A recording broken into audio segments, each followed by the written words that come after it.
Brethren all, I would like to thank you for the privilege you have afforded me tonight in allowing me to propose the toast to absent brethren, or as it's often referred to, the 9 o'clock toast, and also to detail a little of its history.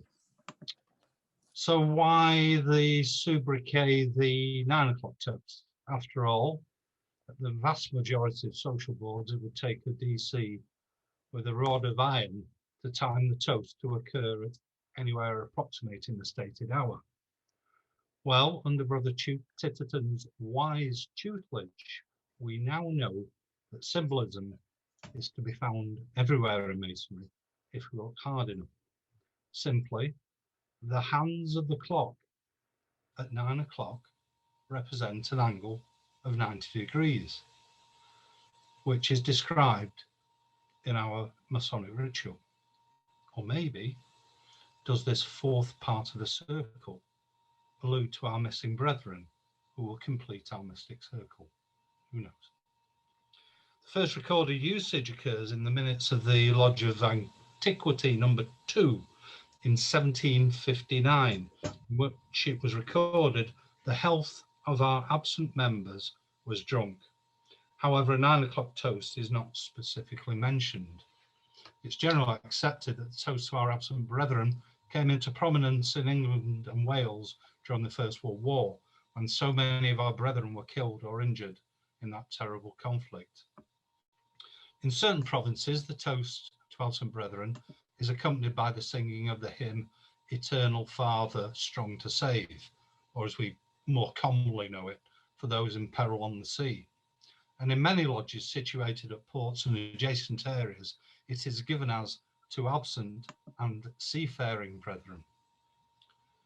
So, who are these absent brethren and why do we toast them?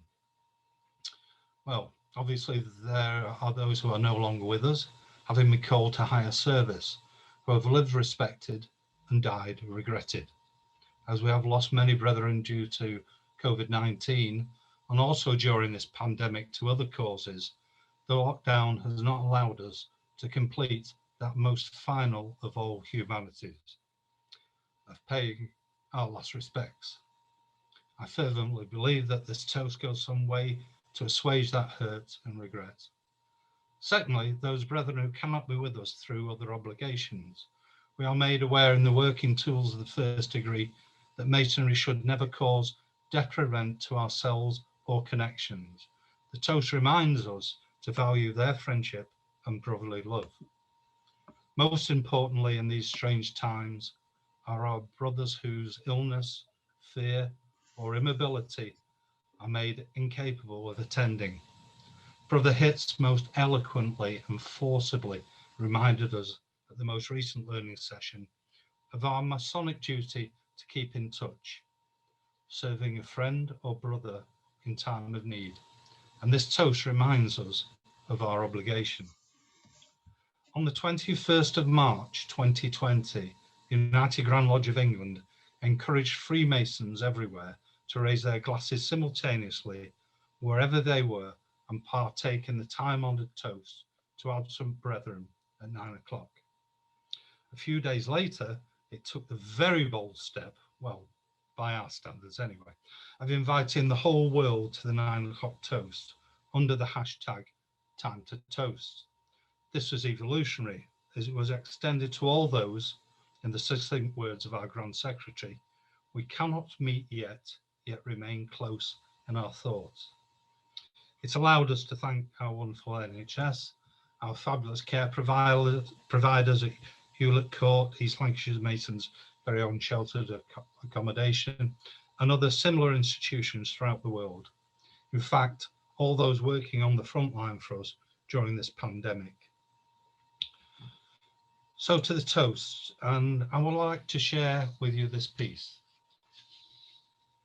If at 9 o'clock you listen, when around this festive board, if you listen very closely with your hearts tuned in accord, you'll hear when in the west and south you're charged with fullest measure, some distant voices calling, brother, may we have the pleasure. For at 9 o'clock we toast you wherever we may stand, at home or maybe out of town or in some far off land. With cheerful hearts and distant thoughts, we steal a moment's leisure to our ancient challenge. Brother, may we have the pleasure. For we are bound together by a universal link. We sup from that Masonic cup from which we all may drink. To our far-flung brotherhood, whose fellowship we treasure, the old Masonic greeting. Brother, may we have the pleasure. Brethren, the toast is to our absent brethren. Brethren. Absent brethren. Absent brethren. By command of the worshipful master, I give you the tiler's toast. To all poor and distressed Freemasons, wherever they may be, scattered over land, sea, or in the air, wishing them a safe and speedy return to their own homes and firesides, should they so desire it. To all poor and distressed Freemasons. Or Distressed distressed Freemasons. Freemasons.